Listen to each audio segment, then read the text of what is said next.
Tomorrow, the Florida Gators take on the Tennessee Volunteers, and I'm going to get you a little better prepped for the game on Locked On Gators. You are Locked On Gators, your daily podcast on the Florida Gators. Part of the Locked On Podcast Network, your team every day.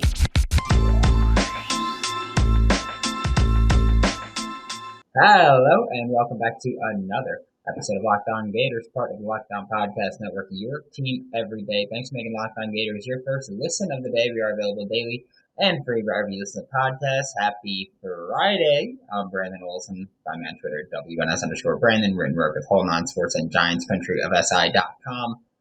Before getting into today's content, just ask you to like, subscribe, comment, review, do whatever it is that you want to do.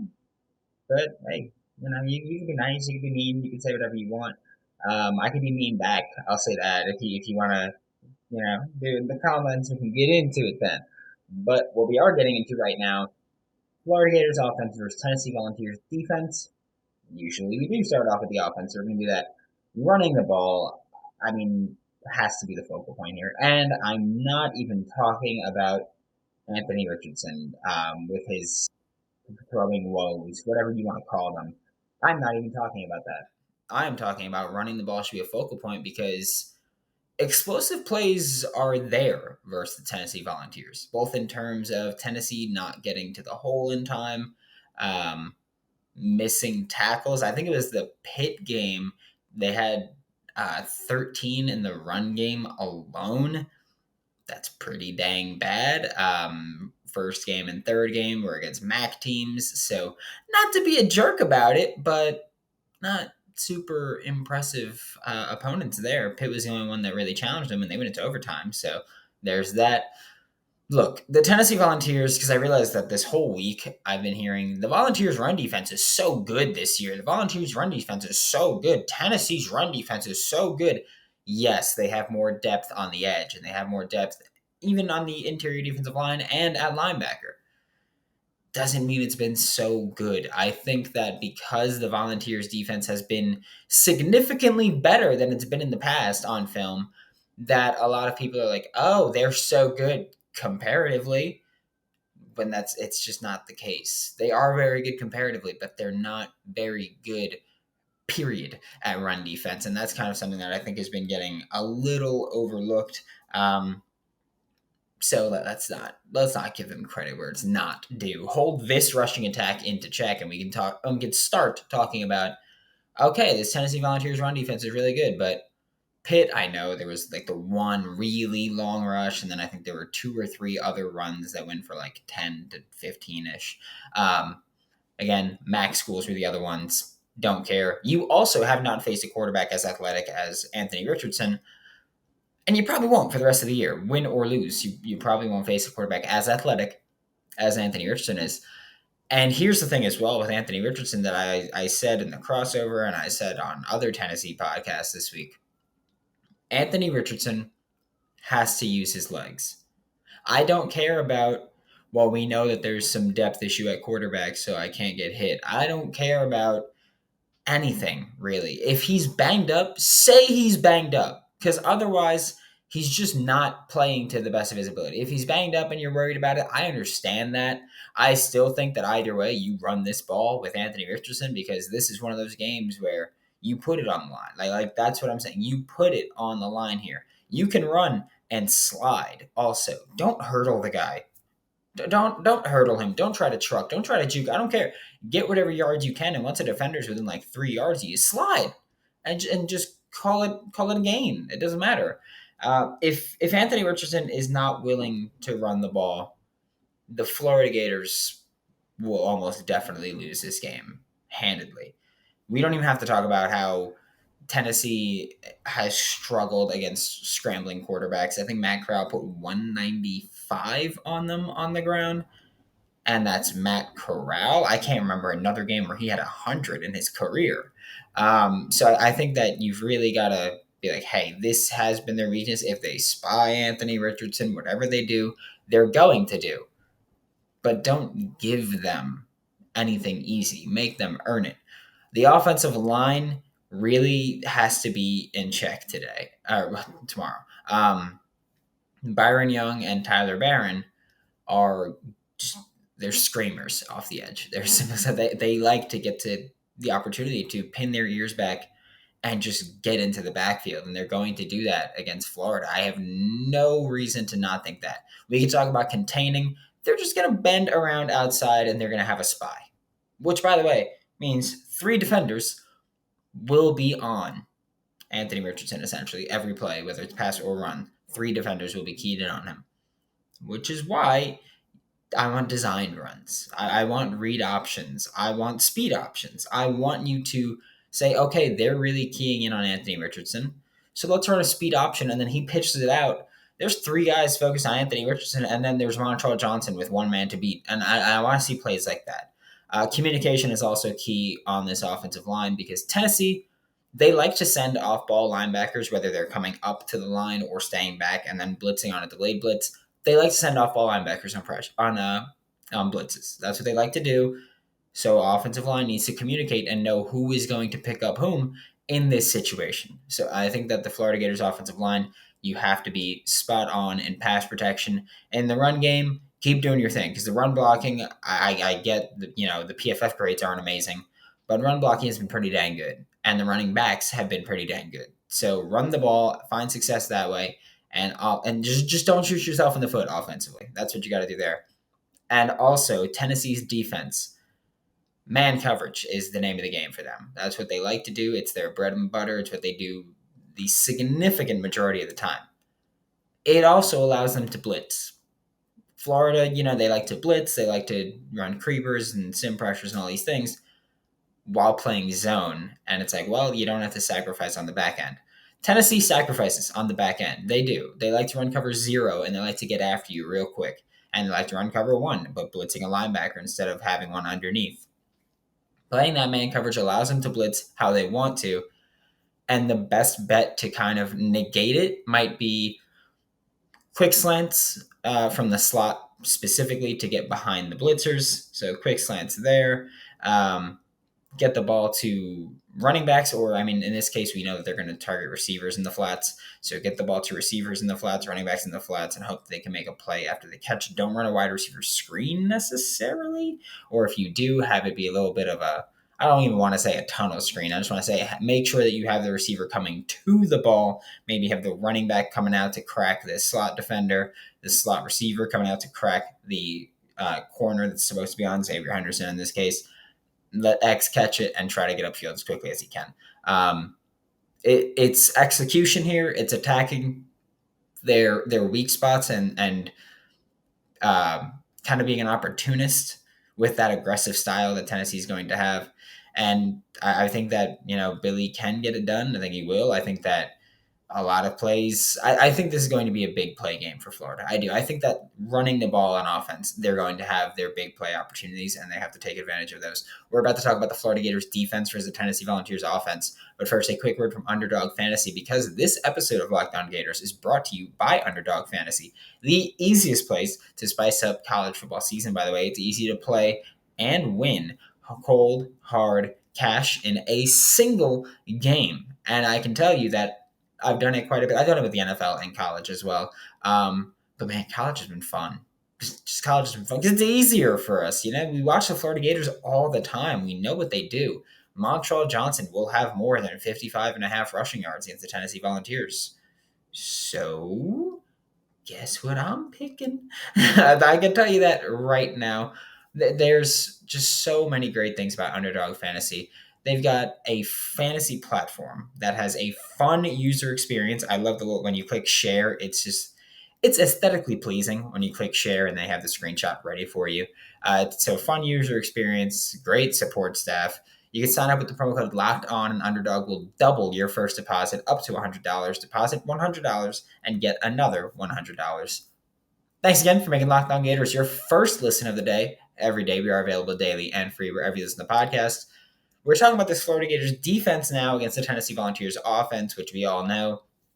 Tempo. The Volunteers offense, I believe, is averaging 80 plays per game to this point, or 77.3 if I'm not mistaken. 77.3 plays per game so far this season. That's a lot more than Florida's used to. I will say that I think Florida's offense is going to try to just take the air out the ball. We heard Rob Sale and Billy Napier talk about, when we were at Louisiana, we won some games we shouldn't have because we just dominated time of possession. I think Florida is going to try to do that this week against Tennessee. I think that's the best way to negate that up-tempo offense. But more about the actual offense, Hendon Hooker has to be the player that we talk about the most, has to be the focal point most of the time, because Hendon Hooker does a pretty good job of handling the blitz and extending plays with his legs. He does like to throw the ball. He likes to extend plays with his legs. It's going to be interesting to see how he handles the Gators, sim pressures and creepers specifically that we've talked about so much, where they aren't blitzing, but they're sending pressure in from one side and they're making it feel as if there is a blitz. I know I tweeted the video yesterday. I just tweeted one play from the South Florida game of it was Creepers. Shamar James came in as a free runner, and he got a hit on Jerry Bohannon against South Florida, forced an incompletion. It was a great play for the Gators defense. That's what you can expect to see. Again, I didn't want to post a ton of it, but thank you to the person that's watermarked in it. I don't know if saying their name will get them in trouble, so I don't want to say their name, but yeah, there's that. But yeah, I think that kind of trying to make Hendon Hooker think more than he wants to. I realize I say that all the time, that the Florida Gators defense, it's about making quarterbacks think more than they want to, making them think more than they want to, showing them different things after the snap than they saw pre-snap. I think against Hendon Hooker, it is even more important to do this because Hendon Hooker doesn't make a lot of mistakes. I think he has one turnover-worthy play on the entire season so far. So he's played pretty dang well, but make him make mistakes in order to win the game and win first down, all that fun stuff. They are also going to throw the ball a ton against the Florida Gators. You know it. Screens will account for about 20% of Hendon Hooker's pass attempts. That's what they do.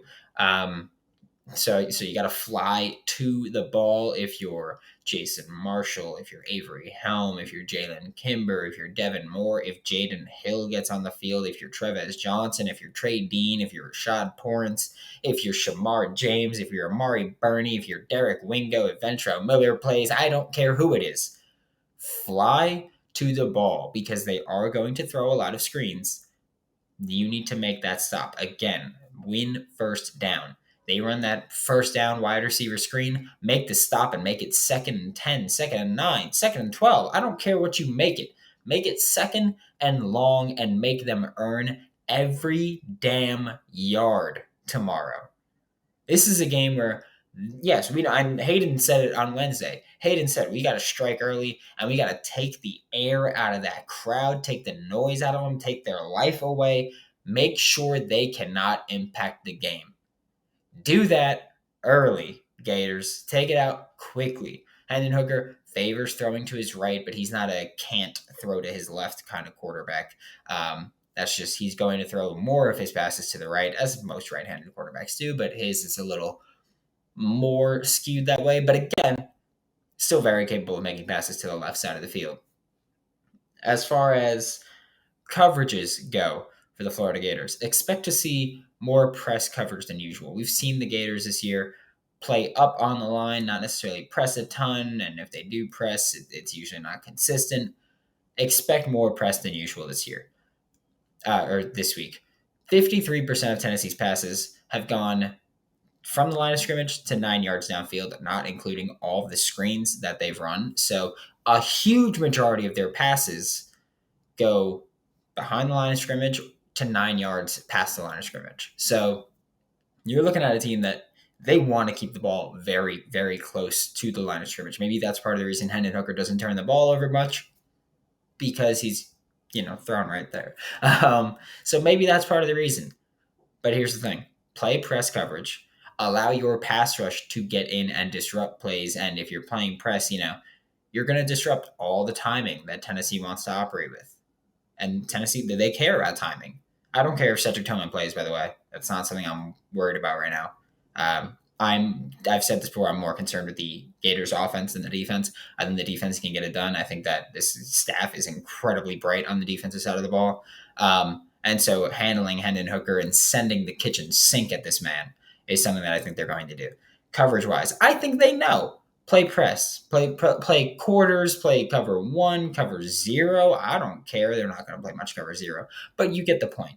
Play press, get in their face, disrupt their timing, disrupt everything. And I know that you could say that about every game, every week, but it is more important against a high-octane passing attack like the Tennessee Volunteers have. It's more important to play that press when they love keeping the ball short. This is not necessarily an air raid or full spread. It's a hybrid, but they still want to keep the ball short, get easy completions, yards after catch, quick first downs, and go up tempo and kill you with that. Don't let them. You're going to see rotating corners. You're going to see rotating linebackers, D-line. Everybody's going to rotate. I think even the safeties will rotate. I don't think you'll see them, maybe not a complete platoon swap, but you'll see Trey Dean and Rashad Torrance start, and then Kamari Wilson and Trey Dean go in, and then Kamari Wilson and Rashad Torrance go in, and then Trey Dean, Rashad Torrance again. You're going to see these rotations a lot. I genuinely think you'll see that. You'll probably see Jadarius Perkins play the star a bit. You'll see Kamar Wilcoxon on the field probably at some point.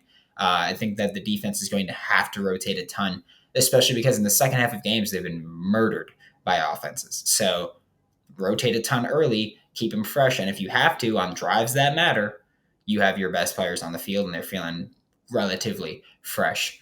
Final thing to talk about with this Vols offense against the Florida Gators defense, extra protection. The Volunteers are going to do this. The Volunteers love to keep their running backs in pass protection, which also I will say, I don't know why. They suck. It's the best way I could put it. Their running backs, they keep them in pass protection, but they suck at it. They're bad pass protecting running backs.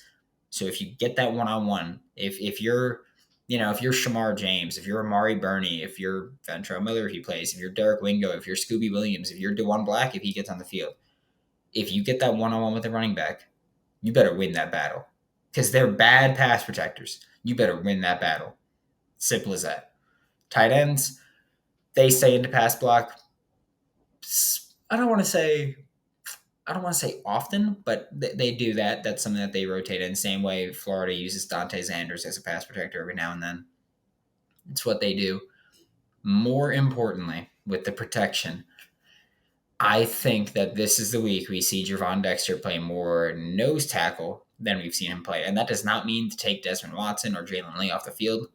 Rotate them, play them as massive 3-techs. But Gervon Dexter should be lining up at the 0, head up with that center, Cooper Mays, because Cooper Mays this year, he's struggled in pass protection. He hasn't given up a ton of pressures or sacks or anything, but I was watching the Pitt game. I watched every Tennessee game this season. He's not doing a great job. He's getting help, and that's what's keeping him kind of looking better statistically. But get a good interior pass rusher in his face. Get after Hendon Hooker. Get right into Hendon Hooker's lap. Have your contain set up and cook them. Cook them. Simple as that. That's what you got to look for if you're this Florida Gators defense. We're about to talk about the depth chart and injuries and notable things there. But first, a quick word from our sponsors. To wrap up today's show, we are talking about the Florida Gators depth chart, which came out on Wednesday night, of course. A few changes, few very notable changes. And it's something... It was a depth chart that was... it gave hope, we'll say. I don't even want to say give hope. It was nice, okay? It was an optimistic depth chart release. Ventrell Miller has gone from out last week to questionable this week. I personally still don't think he'll play. He was in a walking boot last week on the sidelines. It's hard to go from walking boot on one Saturday to playing another Saturday. If he does play, he's going to be a rotational player. Even if he's active, I don't think he plays much. I think that they'll save him for late drives with communication, or maybe actually early drives and late drives. They'll just use him to start the game to get off hot, and they'll use him later on to kind of finish strong with your communicator, make sure there's no issues there.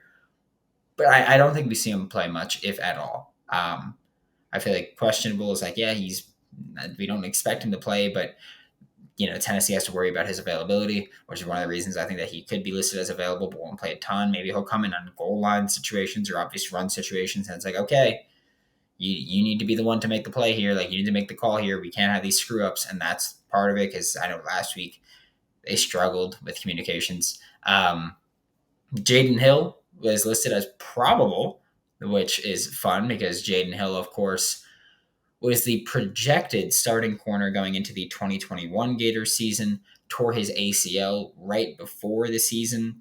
And so it was Jason Marshall Jr. and Avery Helm rotating in opposite Kaiir Elam. Now it is Jason Marshall Jr. and Avery Helm as the two primary outside corners, with Jalen Kimber and Devin Moore rotating in. And Jaden Hill could be making his season debut. Look, I want to see him play. I do. I don't care if he comes in for one snap. I want to see Jaden Hill play. It's been a very, very long time.